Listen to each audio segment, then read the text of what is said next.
अगर आप इन बातों की तरफ ध्यान नहीं देते हो तो इससे आपके स्लैब की मजबूती पे असर पड़ सकता है। अगर आप स्लैब के दूसरे दिन आकर इन चीजों को करते हो तो उससे आपके स्लैब की मजबूती अच्छी खासी बनी रहेगी और आपको सालों साल तक कोई भी चिंता करने की जरूरत नहीं पड़ेगी। इस वीडियो में हम बहुत ही इंपॉर्टेंट पॉइंट को कवर करने वाले हैं, जैसे कि आपके छत के ऊपर दूसरे दिन जो प्लास्टरिंग या फिर पनिंग की जाती है वो आपको करनी चाहिए या नहीं। उसके बाद में जो क्यूरिंग होती है यानी कि स्लैब को कितने दिन तक आपको पानी देना चाहिए और क्यूरिंग की कौन सी मेथड होती है जो कि आपके स्लैब को अच्छे से पानी देने में काम में आएगी, इसके बारे में भी हम देखेंगे। साथ में स्लैब के ऊपर जो क्रैक्स आपको दिखाई देते हैं वो कौन कौन से टाइप के क्रैक्स होते हैं और हम ये भी जानेंगे कि स्लैब अगर आपको डी शटरिंग करनी है तो आपको कम से कम कितने दिन तक रुकना चाहिए। तो पहला पॉइंट आ जाता है, जहां पर लोग स्लैब के दूसरे दिन स्लैब के ऊपर प्लास्टर पनिंग करते हैं, तो क्या ये सही चीज होती है? तो इसका जवाब है नहीं। शुरुआती वक्त में कंक्रीट को पानी की बहुत ही ज्यादा आवश्यकता होती है हाइड्रेशन प्रोसेस के लिए, जिससे कि वो अपनी स्ट्रेंथ को गेन कर सके। अब छत के ऊपर दूसरे दिन प्लास्टरिंग वर्क करने की वजह से कंक्रीट को अच्छे तरीके से पानी नहीं मिल पाता है, जिसकी वजह से आपके स्लैब की स्ट्रेंथ कम हो सकती है। इसीलिए जब भी आप स्लैब कास्ट करते हो तो उसके तुरंत दूसरे दिन आपको कभी भी उसके ऊपर प्लास्टर पनिंग नहीं करनी चाहिए। तो अगर प्लास्टर पनिंग नहीं करनी चाहिए तो दूसरे दिन आपको क्या करना चाहिए, इसके बारे में हम देखेंगे। सबसे पहला स्टेप ये आ जाता है, जब आपका स्लैब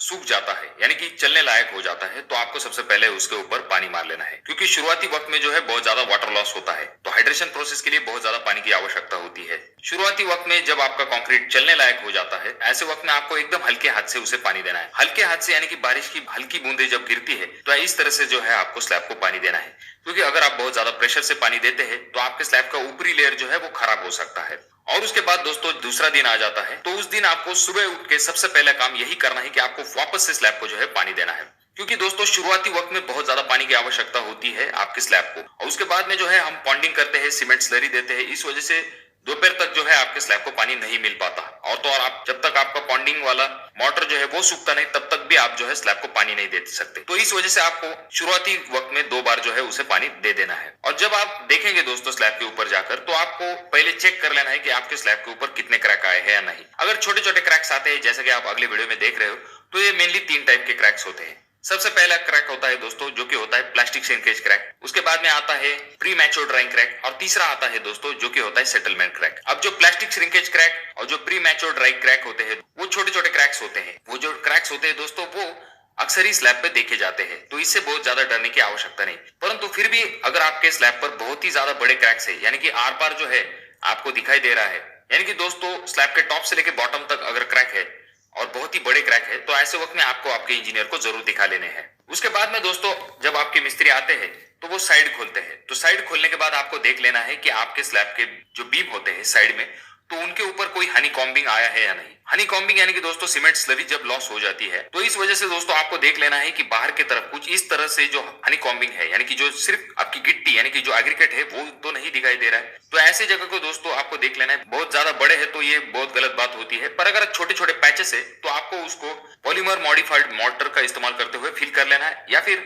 आपका जो सीमेंट पेस्ट होती है दोस्तों उससे फिल कर लेना है। उसके बाद में आपके जो मिस्त्री होंगे उनको बताकर आपको सीमेंट का एकदम पतला घोल जो है उसे कर लेना है। वो जो पतला घोल होगा उसे आपको स्लैब पे अप्लाई कर देना है। इसका फायदा ये होगा जो कोई भी छोटे छोटे क्रैक्स आए थे दोस्तों वो जो है आपके फिल होने में मदद मिलेगी। उसके बाद में आपको क्या करना है, आपके मिस्त्री को बता के कुछ इस प्रकार से, जैसे कि आप अगले वीडियो में देख रहे हो, कुछ इस तरह की पॉन्डिंग मेथड कर लेनी है जिसमें कि आप आगे चल के पानी स्टोर करके रख सकते हो। ये पॉन्डिंग जो मेथड है ये प्रॉपर मेथड है दोस्तों पानी देने की, इससे बहुत ही अच्छे तरीके से जो है आप अपने स्लैब को पानी दे सकते हो। अब ये जो पॉन्डिंग के लिए आप मोटर बनाएंगे तो उसके लिए आपको ध्यान देना है कि बहुत ज्यादा रिच मिक्स नहीं करना है, यानी कि बहुत ज्यादा प्योर माल नहीं इस्तेमाल करना है, क्योंकि आगे चल के आपको उसे फोड़ना पड़ता है। अगर प्योर माल बनाते हैं तो उसे निकालने में ज्यादा दिक्कत होती है, तो इस वजह से बहुत ज्यादा प्योर मटेरियल बनाने की आवश्यकता नहीं है पॉन्डिंग के लिए। उसके बाद में ये जो पॉन्डिंग होती है दोस्तों इसमें आपको 1.5 से 2 इंच तक जो है वो पानी भर के रखना है। और जब भी आप ये पॉन्डिंग मेथड बनाते हैं दोस्तों तो आपको इस चीज की तरफ ध्यान देना है कि पार्टीशन जो है बहुत ज्यादा बड़े नहीं होने चाहिए, यानी कि आपको जो है दोस्तों बहुत ज्यादा बड़ा जो है वो पार्टीशन नहीं बना लेना है, क्योंकि स्लैब बनवाते वक्त अगर आपके मिस्त्री ने थोड़ा सा भी स्लोप रख दिया है तो ऐसे वक्त में पानी जो है एक जगह पे जमा हो जाएगा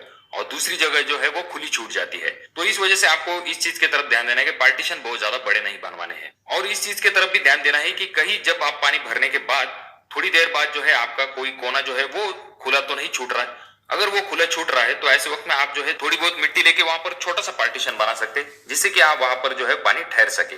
और दोस्तों शुरुआती 1-2 दिन में अच्छा खासा पानी जो है वो पॉन्डिंग में आपको भर के रखना पड़ता है, जिसके तरफ आपको ध्यान देना पड़ता है कि आपका कहीं आपका पानी कम तो नहीं हो रहा है।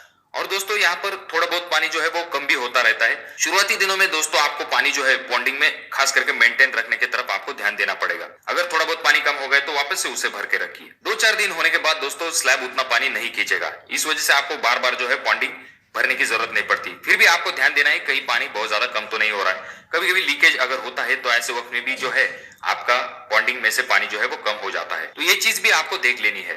और अगर हम बात करते हैं दोस्तों कि इसमें पानी कितने दिन तक भर के रखना है, तो कम से कम आपको 8 से लेकर 10 दिन तक जो है वो बॉन्डिंग में पानी भर के रखना है। यानी कि 8 से 10 दिन तक आप ऊपर कोई भी काम नहीं कर सकते क्योंकि वहां पर पानी होता है। अब बहुत से लोग बहुत जल्दबाजी करते हैं, वो बॉन्डिंग तोड़ देते हैं तीसरे चौथे दिन और उसके बाद काम शुरू कर देते हैं दोस्तों, तो ये गलत बात हो जाती है। क्योंकि जिंदगी में दोस्तों आपको कुछ ही दिन तक जो है वो स्लैब को क्यूरिंग करनी पड़ती है, उसके बाद आपको जिंदगी भर जो है स्लैब को क्यूरिंग करने की जरूरत नहीं पड़ती। और जहां तक बात आती है स्लैब को पानी देने की, तो आपको कम से कम 14 से लेकर 15 दिनों तक स्लैब को अच्छे से पानी देना चाहिए। और रही बात आपके स्लैब के शटरिंग वर्क की, तो उसे खोलने के लिए आपको कम से कम 15 दिन का वेट करना चाहिए। और अगर स्पैन बड़ा है तो वहां पर आपको कम से कम शटरिंग वर्क खोलने के लिए 21 दिन तक भी रुकना पड़ सकता है। और जब आपके स्लैब की तराई अच्छे से कंप्लीट हो जाएगी, पैरापेट वॉल अच्छे से कंप्लीट हो जाएगी और अच्छे से प्लास्टर हो जाएगा,